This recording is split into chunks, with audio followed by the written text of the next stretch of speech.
සංචාරක කර්මාන්තයේ ක්‍රියාත්මක කරද්දී දීවර කර්මාන්තයට හානියක් සිදු නොවන පරිදි කොහොමද සහජීවී කටයුතු කිරීමේ කාරණා පිළිබඳව සාකච්ඡා කරන මෙතන එකගතාවයකට එන්න ඕන කියන කාරණාවක් පදනම් කරගෙන තමයි අද දවසේ වැඩසටහන අපි ක්‍රියාත්මක කරලා තියෙන්නේ. ඒ නිසා අපි කියන්නට කැමති අපි සංචාරක කර්මාන්තයට විරුද්ධව නෙමෙයි විශේෂයෙන් අපි බලාපොරොත්තු වෙන්නේ සංචාරක කර්මාන්තයේ නිසා දීවර කර්මාන්තයට හානියක් සිදු නොකළ යුතුයි. ඒ වගේම සංචාරක කර්මාන්තය නිසා දීවර කර්මාන්තයේ යෙදෙන අයට කිසිම හානියක් සිදු වෙන්නේ නැති ආකාරයට සිදු කරන්න ඕනේ කියන කාරණාවක් අපි කියමින් අද දවසේදී අපි තමන් හොඳ සාකච්ඡාවක් ගොඩනගන්න ඕනේ කියන කාරණාවක් මත කරගන්න මම සභාව මෙහිම සඳහා ආරාධනා කරනවා. Myself, I'm from the Society of Friendly People, which is an international human rights organization that supports minorities and indigenous peoples. It documents human rights abuses, informs and sensitizes the public, and represents the interests of victims against authorities and decision makers. In collaboration together, we make the report Dark Clouds Over the Sunshine Paradise about tourism and human rights in Sri Lanka. Local communities are not consulted on the planning for tourism projects. In Kuchaveli, for example, the local communities has not been informed about the implementation of the tourism zone. This board was put up and then only the local community saw that there will be a tourism zone here. This picture is made in Kuchaveli, sorry.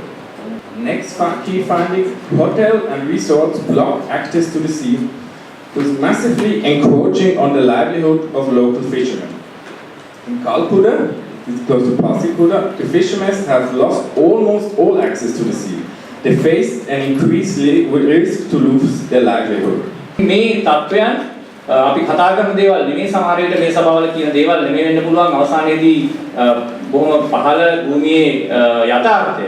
ඉතින් අපි මේවා ඉදිරියට ගේන්නේ මේවා පිළිබඳ යම් ආකාරයක විසඳුමක් යම් ආකාරයක රාමුවක් සකස් කරගන්නට දීවයින්ට එහෙම නැත්නම් වෙල්ලාසන ජනතාවට ඒ වෙල්ලා ආශ්‍රිත ජීවත් වෙන පිරිසට ඔවුන්ගේ ජීවිතාව සරු කරගන්න. අපි කතා කරමු මේ සියල්ලෙන්ම අපිට පේනවා දැන් මේ දූපත් අහිමිකරමින් තියෙනවා.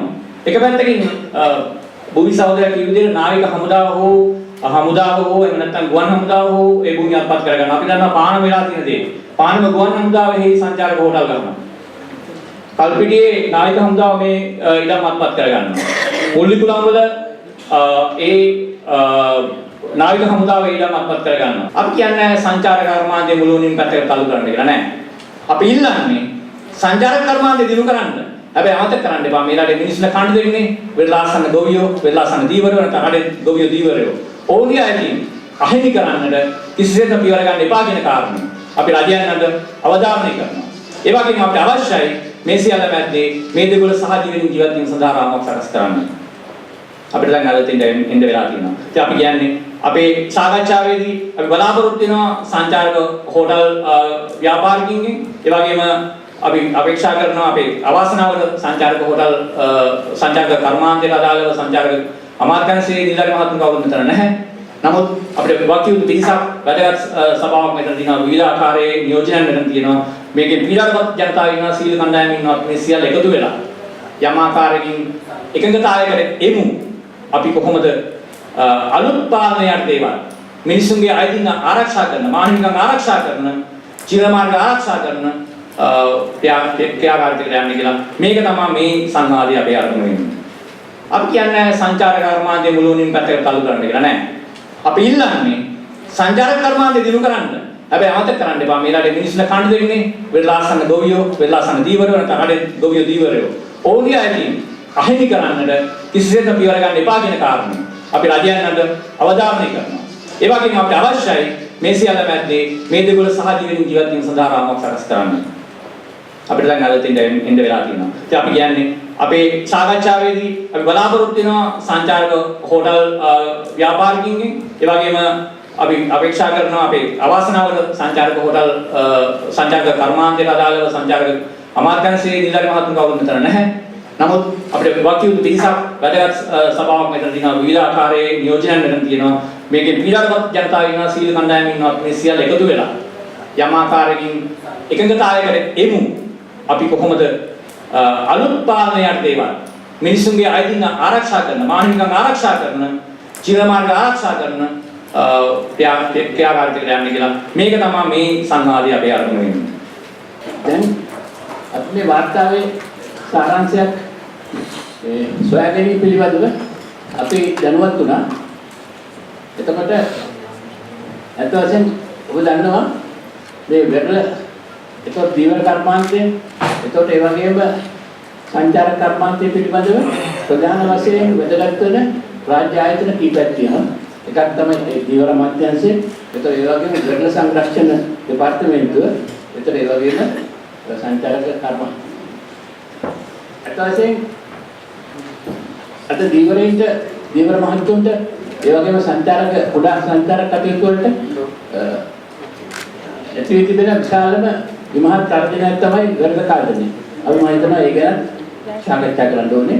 ඒතර ඒ වගේම සම්මන් කුමාර මහත්තයා කිව්වා වගේ සංචාරක කටයුතු කරන්න යනකොට උගත් දුරට පරිසර පද්ධතියට වෙච්ච හානිය අපි දැකලා තියෙන විශේෂ ඒ බාහිර වගේ තැන්වල ලොකු ප්‍රශ්න ඇතිවෙලා තියෙනවා. අපි අත් වශයෙන් මේ දකුණු ප්‍රදේශයේ මේ පිළිබඳව නොයෙකුත් අත්දැකීම් අපිට තියෙනවා. සමහරවිට ඒවා මේ ඊටම අහිතකර අත්දැකීම් අපි ඒ වලිනුත් පාඩමක් ඉගෙනගෙන මේ සංචාරක කටයුතු දියුණු කරනකොට යනකොට ඒ ආශ්‍රිත අනිත් කටයුතු වලට කර්මාන්ත වලට අහිතකර නොවන වැඩ කටයුතු කරන්න කටයුතු සිද්ධ වෙනවා. Some of the facts discussed on the report, we personally don't agree. There are reasons for that, which I won't go into that. Because we started this, we didn't have the water, we didn't have the electricity, we didn't have the infrastructure, no nothing. But we wanted to do this some or the other because we thought that's a way that the business community can develop. The business community can contribute to develop the East Coast, which is struggling after the conflict. So that's a way the business community can help to rebuild the lives of the people in those areas. So we went with a greater extent of a risk of investing as a investor in that zone. So we built this, and then we had almost 65 to 70% of staff from the area. So those are the young boys and girls have no understanding of hoteliering and huge language barriers that we have to go through. First year and a half, we had a great extent of challenges to overcome this, to cater for tourists with this kind of the set of people. But we continue with our training. We managed to develop these youngsters to a great extent. Even today we have very senior staff staying with us. And we have seen from 2010 to now how the area has been developed, how the lifestyle of these people has been developed to a great extent. We have about 200 families closer to our resort. They are about 5 kilometers away. When I went to the land in 2004 in the midst of the war, I was asked by the Navy to get back to the mainland before 4 o'clock, otherwise they'll shoot me. So it was such a challenge, but I fell in love with the beautiful fisher folks who actually didn't have a proper home to sleep. So my concept was very simple. I was in the Middle East. I had a lot of stakeholder meetings since about 2005. We gathered a lot of fishermen and I appointed environmental impact assessment and socio-environmentalist team in 2006. So until about 2008, every 3-4 months, I used to come down from Bahrain to meet the villagers, and that's where actually I picked up my Sinhalese, because I left about 20 years before that. Anyway, by the time we finished our EIA, Environmental Impact Assessment, in 2008, we would have covered every single species that was available on my land, which means it's a mangrove forest, loads of other different species are there. But I decided that we will actually get the environmental impact assessment team to indicate the heights of the trees and the trees as well, and then the types and the varieties. In between, we walked around the village quite a lot, got sunburned, and I still have spots on my faces that are outcome of the walks that I've had in the sun for past several years.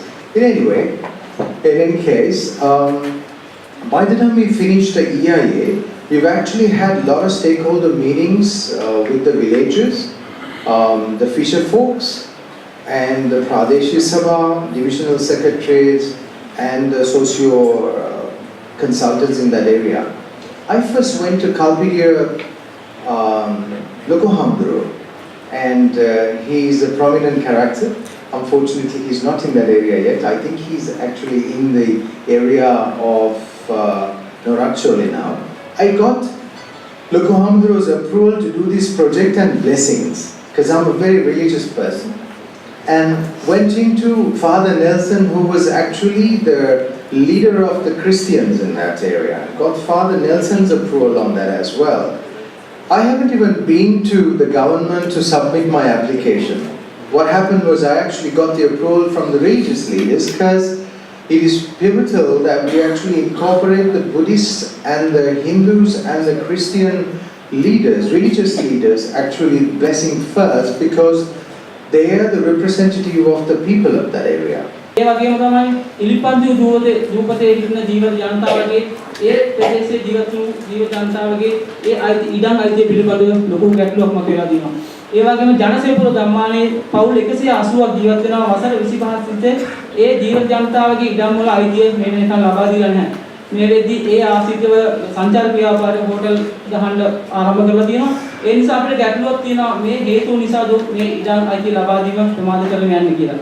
ඒ නිසා ඒ ජීවන ජනතාව ඇත්ත වශයෙන්ම ඒ ස්ථානවල ස්ථානගත වෙලා තියෙන්නේ පාරම්පරිකව වුන් කරගෙන ආපු රැකියාවල තියෙන ස්වභාවය අනුවයි. ඒ කියන්නේ ජීවරයා යම් ස්ථානයක පදිංචි වුණා නම් ඔහු ඒ පදිංචිනේ අපේ දෙමව්පියන් ඒ ස්ථානවල පදිංචිුනේ ජීවර රැකියාව කරගෙන යන තියෙන පහසුව සහ ඒ මත්ස්‍ය සම්පතට ළඟා වීමට තියෙන ඉඩකඩ බොහොම වාසිදායක නිසා තමයි ඒ ස්ථානවල ඒ ස්ථානගත වෙලා එම ජීවර ජනතාව ඒ ජීවර ව්‍යාපාරය කරගෙන යන්නේ. ඒ නිසා මම හිතන සංචාරක ව්‍යාපාරය තුළ යම් කිසි අවදානමක් තියෙනවා ඒ භූමිය වලින් ඒ ජීවර ජනතාව ඉවත් වෙන්න මේ දෝ කියන බිය අප ජීවර ජනතාව දෙන්න තියෙනවා. அந்த வீட்டுக்காரர்களுக்கு இந்த கல்லுட இருந்த ஹோட்டல்ல இந்த அணினா ஹோட்டல் அங்கே தொங்கல் ஹோட்டல்ல அப்படி இந்த கல்லை உடைச்சி இது பண்ணுறாங்க. அப்படி செய்கிறதால மீன் கலவு அந்த கலவில் இந்த வீட்டுக்காரர்களுக்கு தொழில் தெரிய கஷ்டம். இப்போ கூடிய பகுதியில் கல்குடாவில் வந்து ஒரு 90% தான் ஒரு படித்த விடயமாக இருக்காங்க ஆட்கள். மற்ற எல்லாம் மீனவர் தான். கரவையிலையும் பீச்சு தொழிலும் போட்டில் போகிறதும் சின்ன படகுல போகிறதும் இப்படியான தொழில் செய்கிறார்கள் தான் கூடிய பகுதியில் இருக்காங்க. அதை நீங்கள் இதுக்கு நீங்கள் எங்களுக்கு உதவி செஞ்சு தருமாறு நான் பணியுடன் கேட்டுக்கொள்கிறேன். නිලවල සංචාරක යාත්‍රා සහ සේවා සම්ප්‍රදාය සමිතිය විදිහට මේ රැකියාව පටන් ගන්න තියෙන්නේ අද ඊට නෙමෙයි. මේ ප්‍රදේශයට සංචාරකින් එන්න පටන් ගත්ත මුල් වකවානු තුළ. එහෙනම් 1970 අද වාගේ විතර. එතකොට මේ ප්‍රදේශෙක වැඩිහිටියෝ මේ ව්‍යාපාරයේ මේ වෘත්තිය කරගෙන ගිහලා තියෙනවා. ඊට පස්සේ ඒ තිබුණා ත්‍ස්තවාදී කලබල නිසා කාලයම නැවතලා තිබිලා 2009 මාසේ සාමුදායික සමග අපි නැවත මේ ව්‍යාපාරය පටන් ගන්නවා. අද වෙනකොට මේ ව්‍යාපාරය කරන්නේ මේ එදා ලෝකෙ වැඩි හිටියෝගේ දුවදරුවෝ. ඒකට මොකද ආලයක් තිස්සේ කරගෙන ආපු පාරම්පරික රැකියාවක්. දැන් අපිගේ මූලිකම කාර්යය තමයි මේ නිලාවලියේ ප්‍රදේශවල දේශීය විදේශීය සංචාරකයන් පරිවිදූපකට ඒ වගේම ඩොල්ෆින් නැරඹීමට නැත්නම් තල්මසින් නැරඹීම සහ ඒ මුරුද සහ කලපුව අවට තියෙන සුවිශේෂ ස්ථාන නැරඹීමට සංචාරක රැගෙන යනවා. දැන් අපිට අද වෙලා තියෙන්නේ දැන් මේ මේක අපි කාලයක් තිස්සේ කරන ක්‍රියාවක් කොහොම අමාරුවෙන් පටන් අරගෙන සමහර ඔරුවෙන් පාරුවෙන් පටන් ගත්ත රැකියාව මේවා. එතකොට අද මේ ප්‍රදේශිත හෝටල් මේ ව්‍යාපාරය කරගෙන යනවා. ඒවලම් බෝඩ් දාලා ඒගොල්ලන්ට සංචාරකයෝ මේ ස්ථාන අරගෙන ඒවල උදව් කරනවා. ඒවල ඒ විතරක් නෙමෙයි ඒවල කාමර පාසල් සලසලා තියෙනවා ආහාර පාන සලසනවා ඊට අමතරව මේ ගමේ මිනිස්සු රැකියාව උදවගෙන මේ කරගෙන යනවා. ඒක නිසා මේ ප්‍රදේශ ජනතාවගේ රැකියාවට මහා තර්ජනයක් තියෙනවා මෙන්න මේ අයගේ. அடுத்ததாக இரண்டாவது விஷயமாக இங்கே என்னால் முன்வைக்கப்பட இருக்கின்றது சுற்றுலாத்துறை. சுற்றுலாத்துறைக்கு நாங்கள் எதிரானவர்கள் அல்ல, அல்லது அங்கே விடுதிகள் ஹோட்டல்கள் இருப்பதை நாங்கள் எதிர்க்கவும் இல்லை. ஆனால் சுற்றுலாத்துறையில் உள்ளூர் மக்களும் உள்வாங்கப்பட வேண்டும் என்பது எங்களுடைய முக்கியமான கோரிக்கையாக ஒன்றாக இருக்கின்றது. அவர்களுக்கும் சுற்றுலாத்துறை மூலம் அடிப்படை வேலை வாய்ப்புகளை பெற்றுத்தர வேண்டும் என்ற கோரிக்கையோடு இந்த சுற்றுலாத்துறைக்கு இந்த விடுதிகள் ஹோட்டல்களை அமைக்கும் போது எங்களுடைய பிரதேசத்தில் பல கிலோமீட்டர் காணிகளில் அமைந்துள்ள வீடுகள் தரைமட்டமாக்கப்பட்டிருக்கின்றன. கிட்டத்தட்ட ஒரு வருட காலத்தில் 1500 தொடக்கம் 2000 வரையிலான வீடுகள் அங்கே காங்கேசந்துறை பிரதேசத்தில் இருந்து ஊரணி மயிலிட்டி பலாலி வரைக்குமான அந்த பிரதேசத்தில் உள்ள வீடுகள் முற்று முழுதாக தரைமட்டமாக்கப்பட்டுள்ளன.